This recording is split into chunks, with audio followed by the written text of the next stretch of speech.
44 నుంచి ఎలా రూపాంతరం చెందుతూ ఉంది వీటన్నిటిని కూడా వివరించే క్రమంలో నేను కొంతమేరకు ఉన్నాను.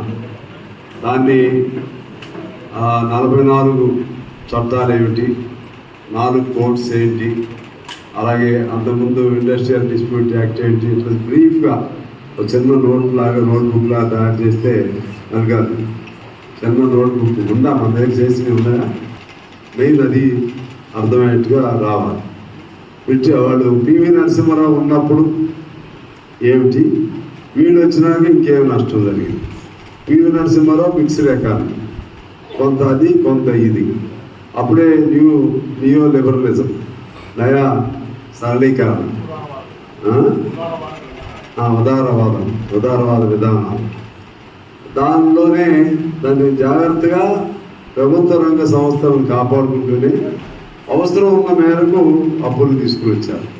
చైనాలో కూడా దాదాపు ప్రభుత్వ రంగం మన కంట్రోల్లో ఉంటుంది. వాళ్ళు కూడా చైనాలో కూడా కొంత ప్రైవేట్ వ్యక్తులు కూడా ఆదరిస్తున్నారు. అంటే సోషలిజమే, బేస్ మాత్రం సోషలిజమే. ప్రభుత్వ కీలకమైనటువంటి రంగాలన్నీ కూడా చైనాలో ప్రభుత్వ రంగం చేతుల్లోనే ఉంటాయి. అంటే స్టీల్ కానీ, రైలు కానీ, అది కీలకమైనవి. మన దగ్గర ఏంటంటే అటువంటివి లేవు. మన తల్లిగారు చెప్పినట్టుగా 2 మిగిలి ఉన్నాయి. ఆ రైల్వే ట్రాన్స్పోర్ట్ కూడా మన సింగరేణి ఉన్నట్టే, పైన మాత్రమే, లోపలంతా కూడా త్వరపడిపోయింది. ఇక ఊరికే స్ట్రక్చర్ దాన్ని ఏమంటారు, దాన్ని అస్థిపంజరం టైప్లోనే ఉంది. ఒక నడపడం వరకే జరుగుతుంది. చాలా మేరకు ప్రైవేట్ వాళ్ళకి ఇచ్చేసేసారు. అందులో కూడా ఈ విధంగా ఈ దేశం ఎవరు వచ్చినా కూడా అప్పుడు దానికి వ్యతిరేకంగా స్వాతంత్ర ఉద్యమాలు నడిచాయి. స్వరాజ్యం, స్వాతంత్రం, అదేవిధంగా స్వదేశీకరణ, ఇవన్నీ కూడా జరిగాయి. ఇప్పుడేమో మనమే నివాసి పరిచి మరి మన ఇంతకుముందు ఫారెన్ ఎక్స్చేంజెస్ ఉండేవి.